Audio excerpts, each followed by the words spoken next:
Hello everyone, it's me Jay with the seal from 3D Maker Pro. The seal.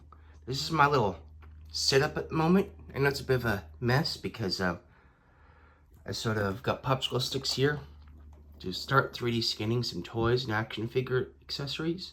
Some HeMan Motu shit.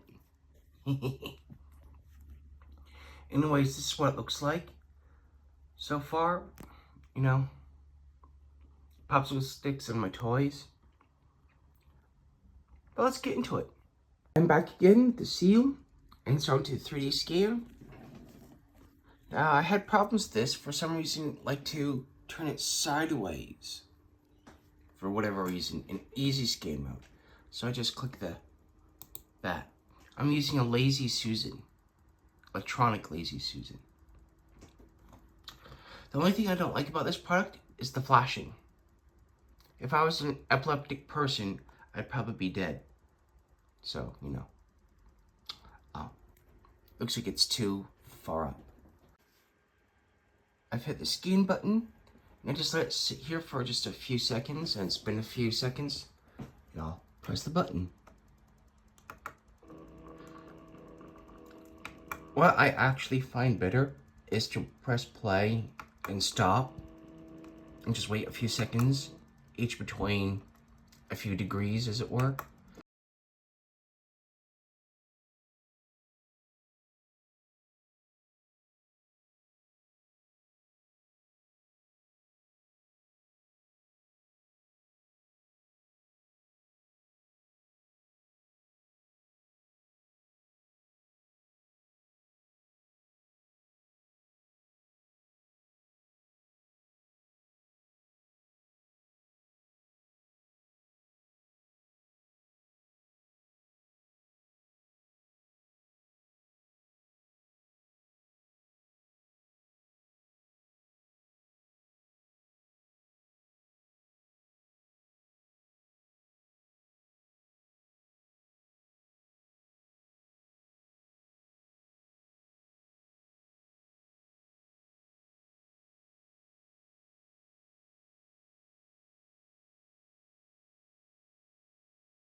I like to do more of a turn, as it were, instead of a complete 360, maybe a few degrees past that, just so the seams sort of, stitch up, as it were. Like that. That should be okay. So just pretty much leave it there for just a few seconds. And then just do the play and stop thing on the turntable every few degrees. Now on my other 3D scanner, I won't be able to do this by itself. I actually have to use fake Lego or a Lego, whatever you've got in hand. I use fake Lego because I don't have a Lego store around me, and Lego's expensive, so I use fake Lego and use it as part of tracking. This, when I opened it out of the box, it just started to scan like this. And as a joke to start off with, I just held it in my hands and did a easy scan with my hand and just scanned the whole thing. And within seconds, it did the entire thing without a problem. I just want to see what the quality control was before I started re-gluing stuff to popsicle sticks. But it came out like near perfect. I could almost send this to 3D printers. But with 80s toys, let's just say accuracy is sort of a problem. There's a lot of problems with these 80s toys. You may not see it, but mostly they didn't really use symmetry. And I don't know how half of the stuff actually worked, because this HeMan torso that I'm working on, one side is actually bent. It's totally bent on one side. I have no idea how the action works. Well, I do know how it works, but with the condition of certain parts internally, it's bent out of place. But I think if it worked, it worked. Back to it. Third scan. This time I might go a little bit higher, as in higher up on it. So you can get that neck bit just on top. I just slightly pulled the middle wire closer, so it's on a little bit of an angle there, to get more of that collar, as it were. So let's get to it. Press the scan button.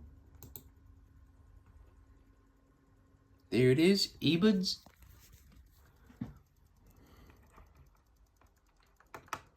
Off we go, eh? And look at it. It's right there, eh?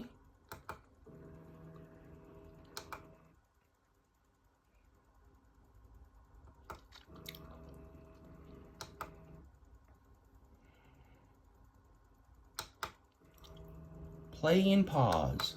Works really good that way. So it picks up everything, don't you know?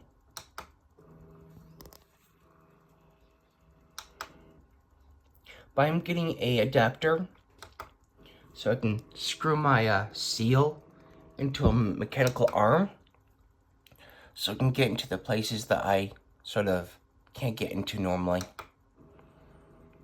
I'm probably going to have to do a lot of scans right there in that chest plate.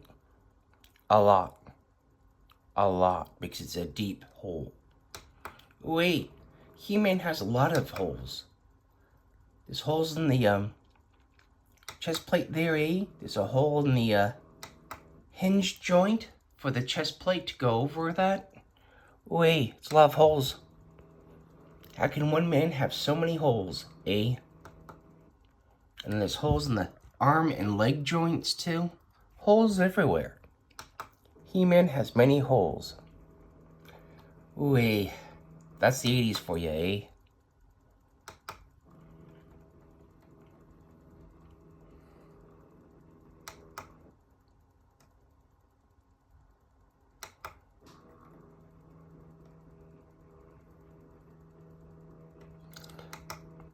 The aligning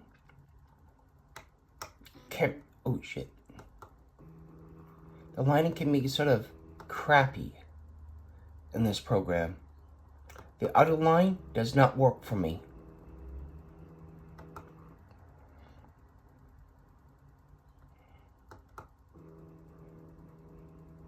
But that's okay. I have to use the manual line on all my scans at the moment. But it does come out very nicely. The scan does come out nicely.